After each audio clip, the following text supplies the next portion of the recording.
Okay, so having a pioneering black father, physician, activist, student of every goddamn thing that ever existed, father, that wasn't really negative because, see, my personality is a little more probably, more manipulative because having my dad was always more beneficial to me than, you know, than it was a negative. It was always helpful. Always, always. It was just that, having him meant that it came with other shit. It did. It was the shit that would come up. And whereas a normal person would do it a certain way, because I had this pioneering father, okay, he would do things differently. Okay, like for example, if you had told my father when I was young, you had said, Dr. Hemsley, your son has a learning problem. It's really going to be difficult for him. He's got a learning problem, sir, and it's going to be twice as hard for him. It's going to be twice as hard for him to be able to accomplish these things. You know what my father would have said? My father would have said, well, then he can work 3 times as hard and excel, right? And then he would turn to me and said, well, you better get started. You got a lot of work to do. See, that was my father. See, and my father offered to help me when I was in medical school. So the first year of medical school, because I came back from Howard to USC for medical school, right? So my father, it was wonderful for him. His son was coming home. He had the room cleared all out. It was going to be the bachelor father, the bachelor son. And I'm scared shitless about medical school. See, I'm scared shitless. But my father, he's trying to be helpful. He's trying to be helpful.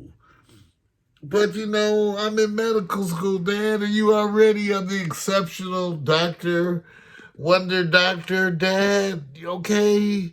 Just, let me just adjusting, I'm hanging on by the, barely hanging on, barely hanging on. Like, my father's like, son, I need to keep up on some other things too. So why don't we go out to dinner like once a week? We'll pick a topic outside, it'll be outside of my specialty. I like to believe in keeping up with all. You got to keep up with some of the other specialties too. I have my book that I get every month, and then I have my tapes in the car, my medical. I've told you. Yes, Dad, you've told me. So why don't you, yes, Dad, you've told me about the medical tape. Did I sign you up? Yes, Dad, you signed me up for the medical tapes and the books. Dad, I got a lot of stuff from medical school. Yeah, so, but Dad goes, well, we should go once a week. We'll pick a topic, like hepatitis or something. We'll do some reading before, and then we'll go out to dinner. We'll talk about it. I said, that sounds absolutely horrible. You said, that's what I need, Dad. Oh, that's what I need. I'm in medical school. You know what I need? More faculty time. That's what I need, Dad. Whatever. With the wondrous, just the voluminous amounts of free time that I have here, as I hang on by my sheer teeth, just barely hang on, Dad. Then that spare time I have, I would love to go out and spend my free time, all the stuff that I have. Forget getting laid. Oh, yeah, Dad, forget that. Because, every woman out there wants a medical student. No, hell no, Dad. They want doctors. They don't want medical students. So I can't pursue them because I'm studying my ass off, hanging on. But Dad, you want to give me more faculty time. So my dad, he was a little insulted because even though he was well-intentioned, I'm saying he was well-intentioned. God.